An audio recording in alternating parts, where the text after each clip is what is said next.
dear students. Today we will read chapter number 15 of your grammar book, page number 112, prepositions and their correct use. In your previous classes, you must have read this chapter that what is a preposition. A preposition is a word that tells us the relation of noun and pronoun with the remaining part of the sentence.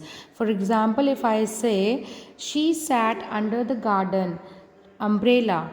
So here I am telling the relation of she, that is pronoun, with that the object, that is garden umbrella. So in this way we can take other examples also, like my uncle owns a house at Kalyanpur. So where my uncle owns a house at Kalyanpur. My parents are proud of me. So what my parents are proud of me. So in this way you can see that noun and pronoun are the words which tells us the relation of prepositions are the word which tells us relation of noun and pronoun with the remaining part of the sentence.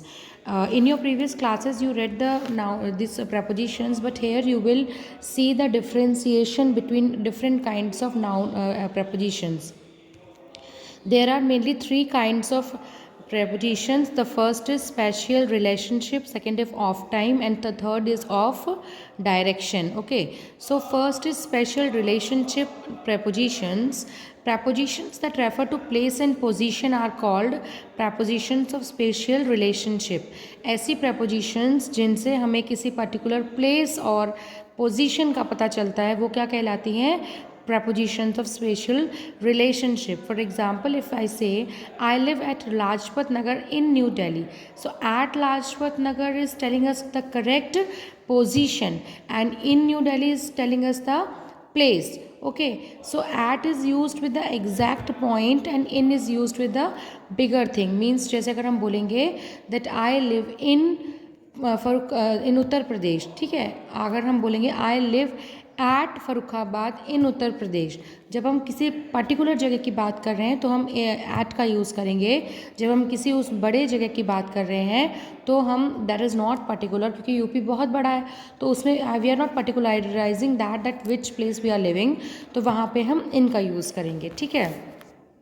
Here so many examples are given for you: at, under, over, in, on, beside, below, above, behind, in front of, between, opposite. ठीक है. between का use हम कब करते हैं? when we are talking about anything is between two things, ठीक है, तब हम यूज़ करते हैं.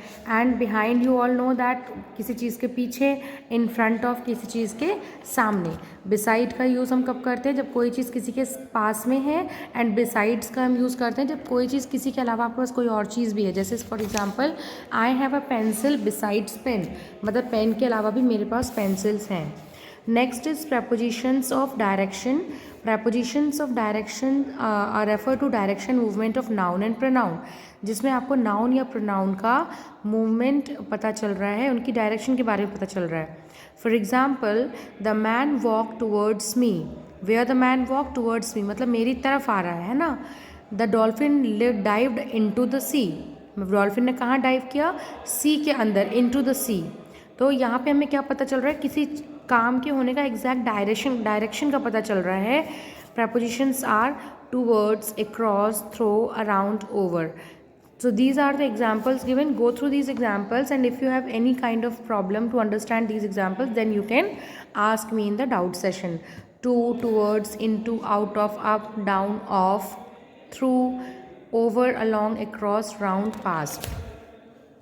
Here comes the exercise number B, which is filled in your PDF. I have already given you, but what you have to do, first try to complete the exercises by you only, then check it with this PDF. आप उसके बाद check करेंगे इसको, पहले आप खुद से complete करेंगे और उसके बाद PDF से चेक करके अगर आपका ठीक है तो that is very good. If your answer is wrong, then you can erase the answer and write the correct answer.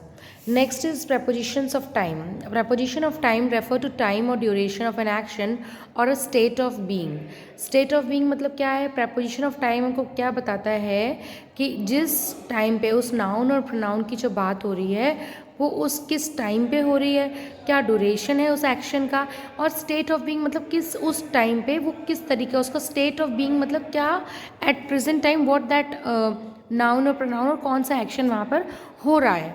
Rita is sleeping since evening. Rita जो है वो सो रही है कब से? सिंस इवनिंग, इवनिंग से सो रही है, ठीक है। तो ये क्या है? It is a state of being, मतलब कि इतनी देर से वो सो रही है, ये हमको समझ में आ रहा है। Here some examples are given: for, since, at, around, in, by, before, after, during and until. And here given some that कुछ आपको examples यहाँ पे दिए गए हैं. Go through these examples, read this very carefully, and later you can ask me in the doubt session if you have any kind of confusion. Okay. Next है हमारा other important propositions of time. कुछ और भी important propositions हैं हमारे पास time के। The movie started before 6 o'clock। Sorry, movie जो है कब से स्टार्ट हो गई है? 6 o'clock से पहले स्टार्ट हो गई है, ठीक। कोई भी काम मतलब कितने टाइम से जब पहले स्टार्ट हो रहा है किसी पर्टिकुलर टाइम से, तो हम बिफोर का यूज़ करेंगे। And movie started after 5 o'clock मतलब क्या है? Means the movie started after it was 5 o'clock, मतलब 5 o'clock के बाद हुआ है। The guest will reach here about 5 o'clock। About का यहाँ पे क्यों यूज़ हुआ है कि इट इज़ नॉट श्योर, ऐसा नहीं कि जैसे ही 5 बजेंगे वैसे ही गेस्ट आ जाएंगे। About means near about they can come, it can be 5:10, it can be 5:30, it can be 5:45। So it tells us that we are expecting the guest on 5, but it is not sure that they will come exact at 5. I will be my aunt's house until 6. It where what does it mean कि until मतलब कि तब तक, ऐसा नहीं कि exactly मैं 6 AM पे वहाँ 6 PM पे वहाँ पहुँच जाऊँगा, 6 बजे से पहले तक मैं वहाँ पर पहुँच जाऊँगा। She will reach here by 6 o'clock। Okay, तो यहाँ पे क्या है? 6 o'clock का मतलब क्या है कि वो 6 o'clock पे ही नहीं आएगी। बाय और 6 o'clock मतलब कि वो 6 o'clock से पहले यहाँ पर आ सकती है। Means she will reach at any time, 6 o'clock से पहले किसी भी टाइम पर वो यहाँ पे आ सकती है। I will stay at my aunt's house from 6 o'clock to 8 o'clock। अब देखिए फ्रॉम लग गया तो क्या हो गया? एग्जैक्ट टाइमिंग का पता चल रहा है कि आप 6 बजे से लेकर 8 बजे तक किसी पर्टिकुलर जगह पे आप रहने वाले हैं। और जैसा कि एट का हमने बिगिनिंग में देखा था, एट कब यूज़ करते हैं हम? जब हमें पता होता है कि किसी पर्टिकुलर जगह की बात हो रही है। जैसे यहाँ पर क्या बोला गया? I will stay at my aunt's house, अपने आंट के घर पर मैं रहूँगा। कब? From 6 to 8। Here comes the exercises. Fill in the blanks with appropriate of prepositions. I told you earlier also that try to complete the exercises by your own, and if you are right then it is very good, and if your answers are not correct then you can match your answers with the PDF I have sent you, and then you can correct your answers. Exercise C, D, E and F.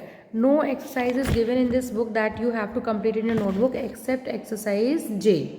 Okay, so as you all complete the exercises in your notebook, in the same way you will complete this chapter also.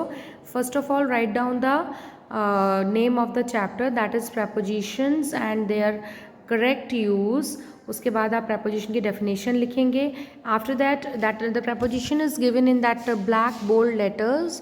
After that you will write down 2 examples from this, and no need to complete the exercises in your notebook, only complete exercise J in your notebook. Okay, because in this exercise space is not provided, so you have to complete in notebook. After that I'll send you a link and join the meeting for sure and ask your doubts there. Okay, so I hope this is clear to you. I have explained you everything. If you have any kind of doubt, you can ask me in the doubt session. Do complete your work in your notebook along with this explanation video and that PDF. Okay.